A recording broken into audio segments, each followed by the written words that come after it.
Локомотив, сдвигающий с места, это голова поезда, которая тянет за собой весь состав. Конка. Конно-рельсовая железная дорога. Вагоны двигались по рельсам, а тянула их за собой лошадь. Лошадь была локомотивом. Шуровать. Подкидывать в топку и перемешивать горящее топливо. Пантограф. Устройство, через которое электропоезд получает ток. Рефрижератор. Вагон-холодильник. Верное депо. Круглое здание, где разворачивались поезда. Люди всегда хотели перемещаться сами и перемещать всякие тяжести. С древних времен они пытались это сделать намного легче и проще. Они подкладывали бревна, так было легче. Потом изобрели колесо, так было еще легче. Потом на помощь пришли лошади. Теперь нужно было помочь лошадям. Заметили, что по рельсам телеги и вагоны едут легче, и появилась конно-рельсовая дорога-конка. Сначала рельсы были деревянные, но из-за дождя они быстро портились, смывались и гнили. Тогда стали использовать чугунные и железные рельсы. Конка в России использовалась до начала 20 века. А потом изобрели паровую машину. В топке сжигали уголь, от этого нагревалась и начинала кипеть вода. Горячий пар поднимал поршень, как крышку на кастрюлю, в которой кипит вода.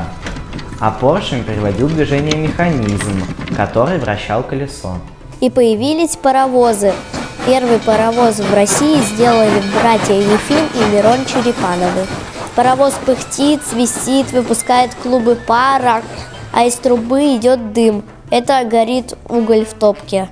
Паровоз везет с собой запас угля и воды. Его двигатель – это паровая машина. На смену паровозу пришел тепловоз. Двигатель у него совсем другой, как в автомобиле. Он дизельный. Тепловоз сильнее, чем паровоз. Он развивает более 12 тысяч лошадиных сил. Еще более мощным локомотивом стал электровоз. Электровоз двигается благодаря проводам, по которым поступает электрический ток. Провода висят над дорогой. С помощью пантографа электрический ток переходит в локомотив. У скоростных электропоездов обтекаемая форма носа, чтобы они могли ехать быстрее. Самые быстрые электропоезда в России называют именами птиц. Это Сапсан, что обозначает сокол, самая быстрая птица на Земле. Это ласточка. Он может разгоняться до 160 км в час, как и настоящая ласточка. Еще есть скоростной электропоезд «Стриж». В отличие от ласточки и Сапсана, его тянет локомотив. Это итальянский Аллегро. Он едет в Финляндию. В переводе с итальянского это весело, бодро, радостно. Поезда – это большие помощники людей. Они в своих вагонах перевозят пассажиров и самые разные грузы.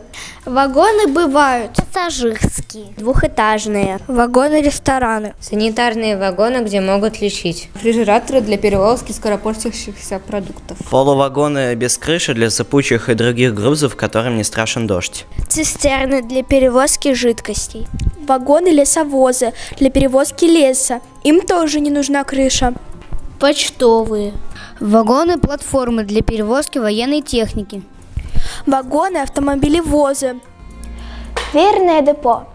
Раньше эти здания называли не депо, а паровозные сараи. Они имели форму круглого здания.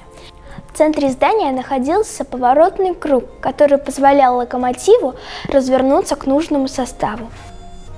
Позднее, когда поезда стали длиннее, строить верное депо было затратно, и они прекратили свое существование.